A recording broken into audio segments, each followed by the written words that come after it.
السلام عليكم متتبعاتي الغاليات، ورجعت لكم بروتين جديد. كنتمنى نلقاكم كاملين بخير وعلى خير. الروتين ديالنا البنات اليوم جد مميز. كما كنقول لكم دائما نعرفوا كيفاش نتولوا وننظموا الشغل ديالنا. ثقوا بيا غيقدنا الوقت ويشيط. غادي نحضروا كوتي رائع، حسن من الحرشه وحسن من المسمن. غيكون في الفرن وغادي نشوفوا بدون قليد. بالصيف كنا كنبغيو واحد المائده اللي تكون متنوعه. شوفوا معايا هذه الفلفله بدا نقطه ديال الزيت البنات، بلا زيت نهائيا. وكذلك يعني مائده اللي غتكون متكامله. فخليكم معايا خطوه بخطوه. كنتمنى الافكار اليوم تنال اعجابكم، ونقولوا بسم الله على بركه الله والصلاه على رسول الله. غنشوفوا لي نوغات ديال الدجاج. وليداتنا كيحمقوا عليهم. كنضطروا بعض الخطره نشريوهم جاهزين. فغنعطيكم واحد الطريقه سهله بتتبيله جد مميزه وبدون قلي. كذلك عندي هنا التوابل، عندي الخرقوم، سكينجبير، ملحه، شويه البزار، تحميره، صبور حبوب. عندي الجديد ولا المميز واحد 2 عويدات ديال ولا 3 ديال القرنفل، واحد الحكه ديال الكوزه. غيجيو بحال المذاق ديال الشاورما، يعني نغيروا من النكهات. يعني الدجاج كياكلوه وليداتنا باستمرار، فنحاولوا نديروا لهم نكهات اللي تكون مره نغيروا لهم. هنا غادي نشد هاد العويدات ديال القرنفل واحد 3. ضربتهم شويه بالمهراز، ماشي دقيتهم تماما ولكن غير بحال هرستهم باش يعطيوني النكهه. هنا غادي ناخذ واحد الضريس ديال الثومه حكيته، وغادي نحك واحد شويه ديال الكوزه. انسجام ديال الكوزه مع القرنفل كيعطي مذاق زوين. والتوابل الاعتياديه، يعني سكينجبير، خرقوم، شويه ديال قزبور حبوب، والملح من طبيعه الحال حسب الذوق. وهنا غادي ندير الحامض، واحد تقريبا نص حامضه اللي عصرت.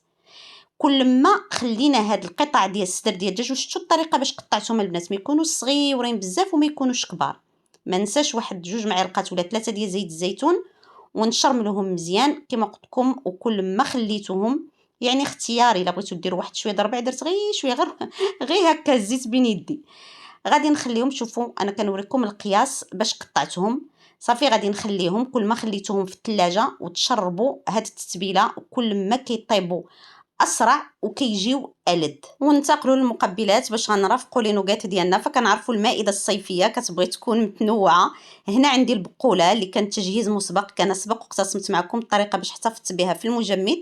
صافي كناخذ واحد الكميه، درت لها الملحه ودرت لها الثومه ورديتها كطيب ولا كتسلق. ما نكثروش الماء لان فيها الثلج، وهي يعني باش كنحتفظوا بالماء ديالها. صافي من يدخل لها الطياب زدت لها الربيع وخليتها كتكمل الطيب، يعني قزبور معدنوس بكميه مهمه.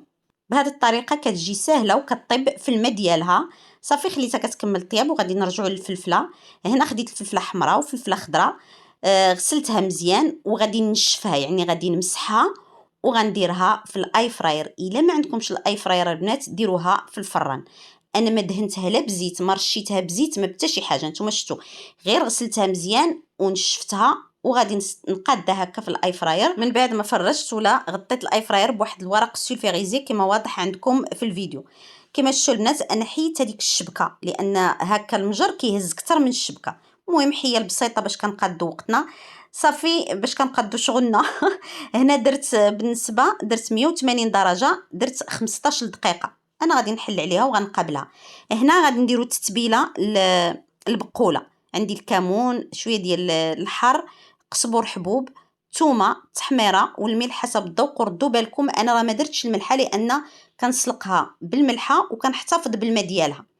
فهنا درت كميه مهمه ديال زيت الزيتون، وحتى غادي تشحر شويه. وغادي نضيف العصير ديال الليمون الحامض.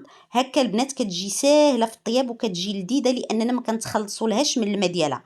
اما الا سلقناها وصفيناها ولا حتى بخرناها، يعني كيضيع لها هذاك الماء اللي فيه القيمه الغذائيه ديالها. غنحيد هاد العظيمات. بغيتو ديروا الحامض مصير فممكن. صافي غنخليها تتشحر مزيان. وهنا غادي نطلع على الفلفله. اي الا احتاجيت انني نقلبها ولا شي حاجه، المهم عينينا ميزاننا، انا غادي نقلبها. كاينين شي وحدين خصهم يتقلبوا. فاذا درتوها هكا ودرتو الفراغ مع بين وبين الفلفله فما كتستغرقش وقت طويل. انا تقريبا دات معايا واحد 20 دقيقه على 180 درجه. شوفوا معايا النتيجه. وباقي ان شاء الله ملي غتبرد حيت غادي نغطيها باش كيرجع عليه هذيك الصهد وكتنقى بسهوله. هنا غادي ندير واحد المسمنه. دابا كتعرفوا هذا النوع د الغدا فحتى كنحتاجوه عاد خصني يعني تتقرب الغدا عاد نطيب الدجاج.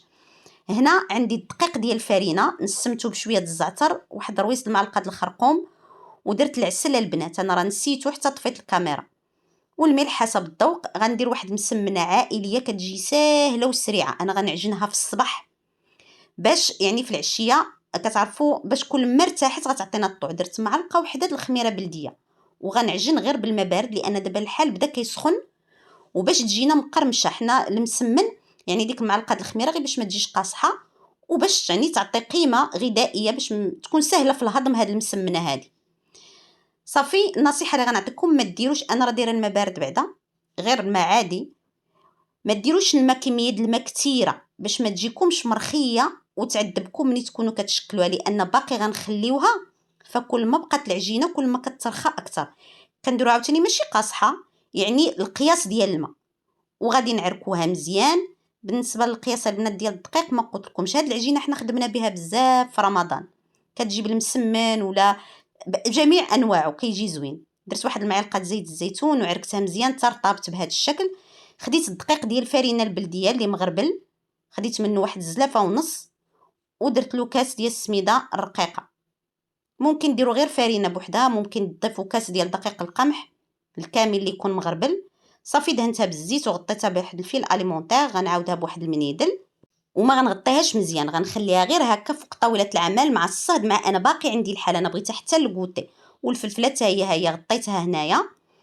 كنأكد ان المسمنه ديالي غنخليها واحد الساعه ونص عاد ولا ساعتين كاع الماكسيموم، عاد غادي نشكلها. احنا خطوه مع بعض في الروتين، ماشي الوصفات البنات اللي كنبغي نقتصم معكم. راه ممكن ما ديريش هاد المسمنه، ولكن مثلا ديري كيك، مهم الا نظمنا شغلنا غادي يقدنا الوقت. وبالنسبه للدجاج فغنديروا ديك الطبقه المقرمشه. عندي هنا لا شابلور اللي درت له شويه د الخرقوم وشويه التحميره، واحد شويه ديال زيت الزيتون.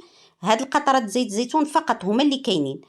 عندي فرينه، كندوز اولا في فرينه، كندوز في البيض اللي خلطته بواحد المعلقه د الحليب باش كيجينا الدجاج ديالنا فتي ورطب، ولا شابلور.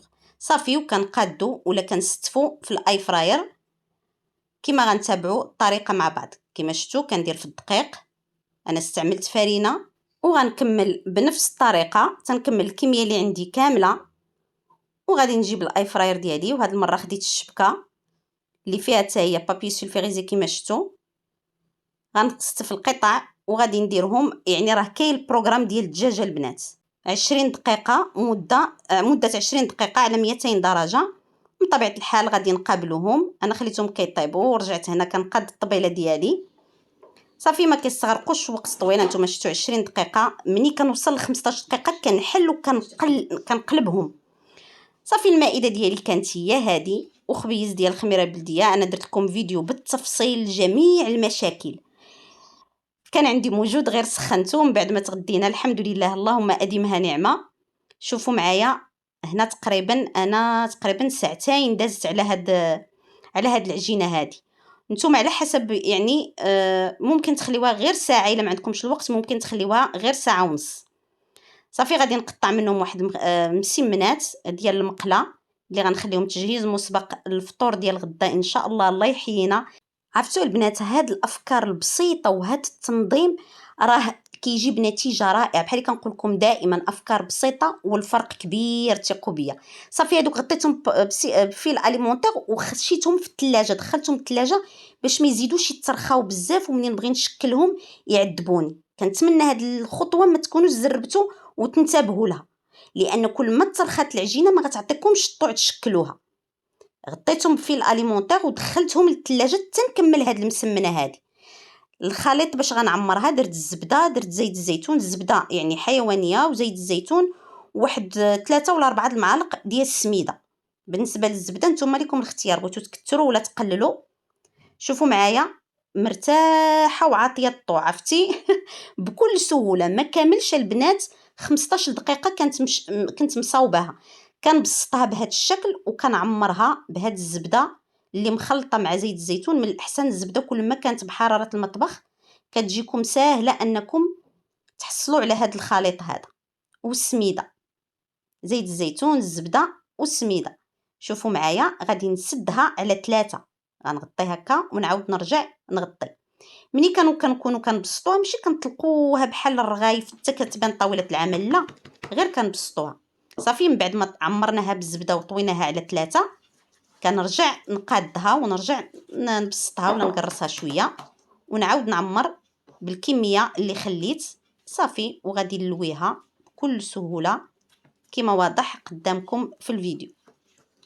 بغيتو ديروها وحده بحال اللي غنديرها انا، بغيتو تقطعوها بالموس وديروها 3 ولا 4 د الوحيدات هكا وحده كتجي زوينه البنات، ساهله سريعه في الكوتي بالنسبه للوليدات. مع دابا كيبدا النهار يطوال فضروري كيبغيو الوليدات الكوتي. شوفوا معايا بهذا الشكل هذا، اللهم بارك. وغادي ناخذ واحد الطاوه اللي دهنتها بشويه الزيت ورشيتها بالسميده وما غنطيبهاش دابا، هذه راه دابا مباشره من مور الغدا حتى لمور العصر. صافي غنغطيها ونخليها.